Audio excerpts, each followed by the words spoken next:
Pemirsa, polisi berhasil menangkap pelaku pembunuhan pedagang sate yang merupakan seorang anggota TNI berpangkat Prada di Kota Bekasi, Jawa Barat. Pelaku tega membunuh ayahnya karena kesal akibat tidak diberi uang.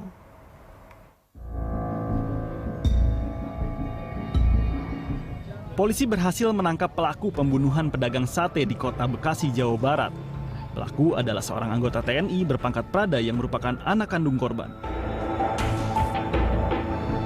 Berdasarkan keterangan polisi, peristiwa itu berawal saat pelaku meminta uang senilai 8 juta rupiah kepada korban untuk keperluan sehari-hari. Namun, permintaannya itu ditolak oleh korban. Merasa kesal karena permintaannya ditolak, pelaku pun kemudian menusuk korban yang sedang tidur hingga tewas.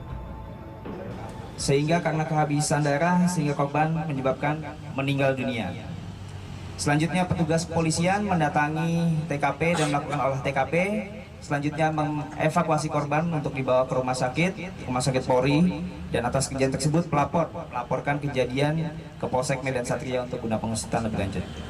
Pelapor yaitu saudari IN, yang menjadi korban adalah saudara WCP Widodo Cahaya Putra, usia 42 tahun dengan luka tusukan benda tajam berupa pisau jenis sangkur pada bagian tubuh korban. Sebelumnya pedagang sate ditemukan tewas dengan luka di tempat berjualannya di Jalan Pejuang Raya, Kelurahan Medan Satria, Kecamatan Medan Satria, Kota Bekasi, Jawa Barat pada Kamis lalu. Berdasarkan keterangan warga sekitar, peristiwa itu terjadi saat korban ditinggal sendirian oleh istri dan anaknya untuk sholat Idul Adha. Tim Liputan, B-Universe.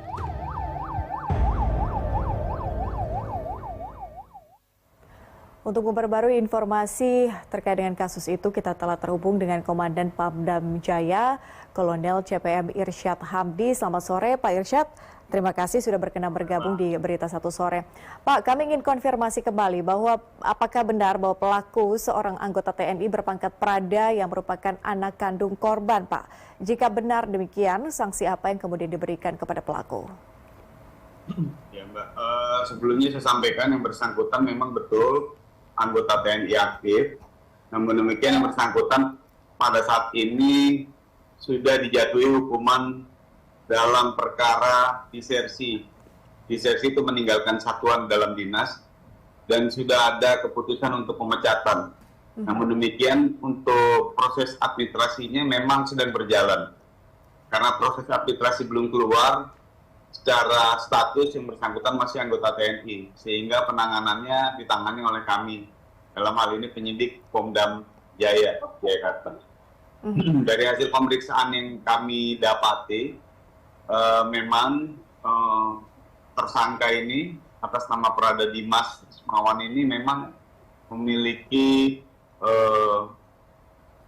kondisi yang depresi. Hal ini saya ketahui dari hasil pemeriksaan petugas pada saat melakukan BAP, yang bersangkutan sama sekali tidak menyesali dan tidak merasa bersalah atas tindakannya membunuh ayah kandungnya sendiri. Sehingga kami berkesimpulan memang bersangkutan disersi. Kemudian dari Pamdam Jaya juga berkoordinasi dengan komandan satuan asalnya, yaitu Batalion Unit 201, Brigif HAM Ibu Kota. Disampaikan juga oleh komandan satuan ini memang yang bersangkutan sudah berkali-kali meninggalkan dinas karena tidak tahan dengan situasi penugasan sebagai anggota TNI. Sehingga yang bersangkutan berkali-kali meninggalkan satuan atau disersi karena memang tekanan di dalam satuan, tekanan tugas sebagai anggota TNI yang bersangkutan tidak mampu mengikuti ini. Nah, pada saat disersi, Pak, dalam artinya berarti pelaku ini memang sudah bermasalah ya Pak ya? Ini sejak kapan kemudian meninggalkan tugas, Pak? Yang terakhir dan yang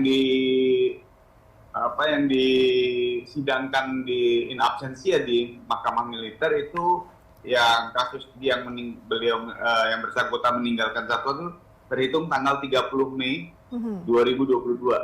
Jadi hampir kurang lebih berapa lama meninggalkan satuan, kemudian kita lakukan sidang, kita ajukan perkaranya secara in absentia, kemudian keluarlah putusan pemecatan tersebut. Oke, kalau dari Pamdam Jaya sendiri, Pak Pak Irsyad, bagaimana kemudian menerima laporan kasus ini sampai akhirnya kemudian pelaku tega membunuh korban karena tidak diberikan uang? Ya, sebenarnya kalau misalnya dari hasil pemeriksaan kepolisian dan keterangan yang kami dapat dari pihak kepolisian, kondisi yang bersangkutan normal-normal saja. Pada saat pertama kali meminta uang kepada orang tuanya sebesar 8 juta rupiah kalau nggak salah. Kemudian tidak diberikan, kedua minta lagi, ketiga minta lagi, yang keempat permintaannya tidak dipenuhi. Pada saat orang tuanya sedang tiduran di dalam kamar langsung dilakukan penusukan dan mengakibatkan orang tua yang meninggal. Memang orang tuanya pun tidak menyangka sama sekali anaknya berbuat seperti itu. Memang kalau orang kondisi depresi mungkin seperti itu ya. Begitu keinginan tidak terpenuhi, dia akan langsung berbuat hal yang tidak-tidak. Contohnya seperti itu. Oke, Pak, sebelum kemudian di BAP terus diketahui bahwa pelaku ini depresi begitu ya, tapi pelaku sendiri dikenal seperti apa sih Pak dari rekan-rekannya mungkin? Kalau yang saya dengar informasi dari Komandan Satuan ini memang tindakan indisipliner sering sekali dilakukan oleh yang bersangkutan. Dari tidak melakukan apel pagi, kemudian lalai dalam tugasnya, ada tugas mungkin pengamanan ibu kota, pengamanan presiden yang sering dilakukan oleh Batalion 201, dia tidak ikut, ya kan, dia sembunyi aja di baraknya dan sebagainya. Jadi tindakan-tindakan yang seperti itu yang dinilai memang pelaku ini tidak kuat mentalnya dalam melaksanakan tugas sebagai anggota TNI sehingga depresi. Sehingga berujung kepada tindakan yang dilakukan terhadap orang tuanya. Itu yang kami nilai. Baik, terima kasih Komandan Pomdam Jaya Kolonel CPM Irsyad Hamdi untuk informasinya. Selamat bertugas, kita berjumpa di lain kesempatan Pak.